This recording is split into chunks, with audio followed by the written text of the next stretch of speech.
নমস্কার বন্ধুরা, রিঙ্কুর চ্যানেলে আমার সকল প্রিয় দর্শক বন্ধুদের ওয়েলকাম। আজকে আমার রেসিপি ঝিঙে এবং সজনে ডাঁটা দিয়ে মাছের ঝোল। প্রথমে অল্প সর্ষের তেল দিয়ে ঝিঙেটাকে ভেজে নিচ্ছি। এই রান্নার জন্য নিয়েছি বিনস, আলু, সজনে ডাঁটা আর মাছ ভাজা। মশলার মধ্যে নিয়েছি পেঁয়াজ, আদা বাটা আর টমেটো কুচি। ঝিঙেটাকে 5 মিনিট সময় ধরে ভেজে নিয়েছি। এবার অল্প একটু তেল দিয়ে আবারও বিনস এবং আলুটাকেও ভেজে নিচ্ছি। এই সময় আলু এবং বিনসের অনুপাতে লবণ দিচ্ছি। এটাকেও 5 মিনিট সময় ধরে ভেজে নেব। যেহেতু এখন এর নতুন আলু, তাই সহজেই আলুটা সেদ্ধ হয়ে যাবে। আলু এবং বিনসটাও ভেজে নিয়েছি। কড়ায় আবারও দিয়ে দিলাম 1 টেবিল চামচ সর্ষের তেল। ওই তেলের মধ্যে ফোড়নের জন্য দিয়ে দিলাম 5 ফোড়ন, তেজপাতা আর একটা শুকনো লঙ্কা। আপনি যদি আমার চ্যানেলে নতুন দর্শক বন্ধু হয়ে থাকেন, তাহলে প্লিজ আমার চ্যানেলটিকে সাবস্ক্রাইব করে পাশে থাকার অনুরোধ রইল।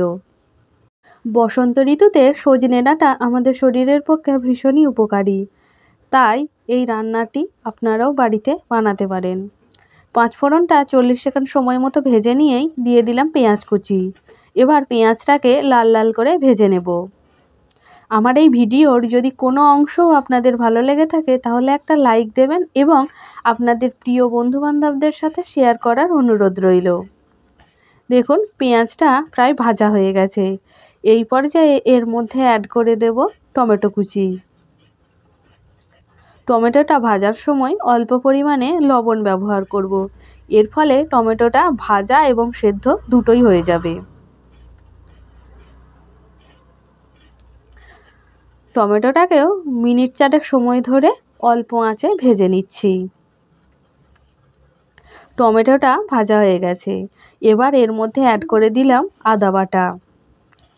দিয়ে দিচ্ছি অল্প পরিমাণে জল। এবারে দিয়ে দেব হলুদ গুঁড়ো। এই রান্নাটিতে কোনো কাঁচা লঙ্কা এবং গুঁড়ো লঙ্কার ব্যবহার করছি না। যারা ঝাল খেতে পছন্দ করেন, তারা অবশ্যই এই রান্নাটিতে লঙ্কা অ্যাড করতে পারেন। গরম গরম ভাতের সাথে পুকুরের টাটকা তাজা মাছ এরকম সবজি সহযোগে ঝোল খেতে ভীষণই ভালো লাগবে। মশলাটাকে ভালোভাবে কষিয়ে নিচ্ছি মিনিট 4-5 সময় ধরে। এই রান্নাটি আমার বাড়ির এবং বিশেষ করে আমার ভীষণই পছন্দের একটি খাবার। দেখুন, মশলাটা থেকে তেল ছেড়ে বেরিয়ে এসেছে।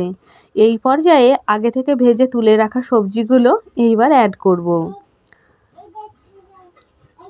সবজিগুলোকে দিয়ে দিলাম। এবার সবজির সাথে মশলাটাও মিনিট 4 ধরে কষিয়ে নেব। এই পর্যায়ে এর মধ্যে দিয়ে দেব সজনে ডাঁটা।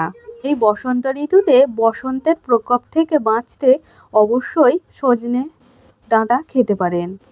এই রান্নাটিতে আমি আমার পছন্দ মতো এই সিজনের কিছু সবজি দিয়ে রান্নাটি করছি।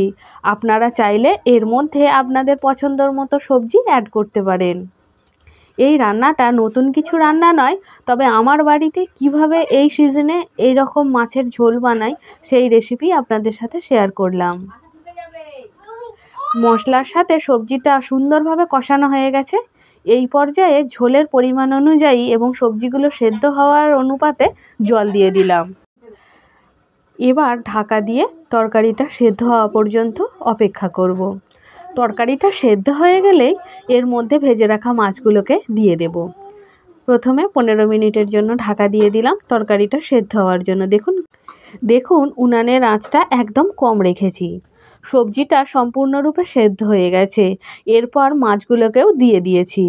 মাছগুলোকে দিয়ে 10 মিনিট সময় ধরে ফুটিয়ে নেব। তৈরি হয়ে গেছে সজনে ডাঁটা এবং ঝিঙে দিয়ে মাছের ঝোল। ভিডিওটি ভালো লাগলে লাইক, শেয়ার এবং চ্যানেলটিকে সাবস্ক্রাইব করবেন।